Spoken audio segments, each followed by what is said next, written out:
আসসালামু আলাইকুম এভরিওয়ান, আমি আদনান সামি আপনাদের সাথে আছি এই চ্যানেল। আজকে আমি আপনাদের সাথে আমাদের গ্রামের কিছু প্রাকৃতিক দৃশ্য শেয়ার করতে যাচ্ছি। আসুন শুরু করা যাক।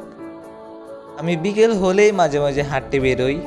আজকে হাঁটতে বেরোই এত সুন্দর প্রাকৃতিক দৃশ্য দেখতে পেয়েছি, মাশাআল্লাহ।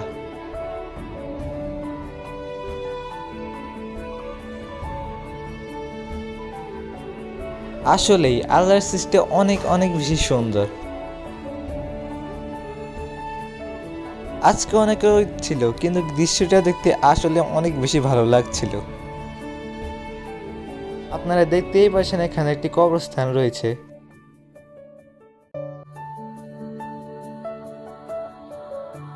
এখানে একটু সামনে গিয়ে বসার সুন্দর একটি ব্যবস্থা। এখানে আমাদের অনেক সুন্দর একটি চর রয়েছে, যেখানে মাঝে মাঝেই মানুষজন নৌকায় চড়ে। এই চরটিতে মাছও চাষ করা হয়। আমি এখানে বসেছিলাম এবং অনেক সুন্দর বাতাস ছিল, যা আমার কাছে অনেক বেশি মনোমুগ্ধকর লেগেছিল। আমাদের গ্রামটা আসলেই অনেক সুন্দর। সো আজকের মতো এতটুকুই, আল্লাহ হাফেজ।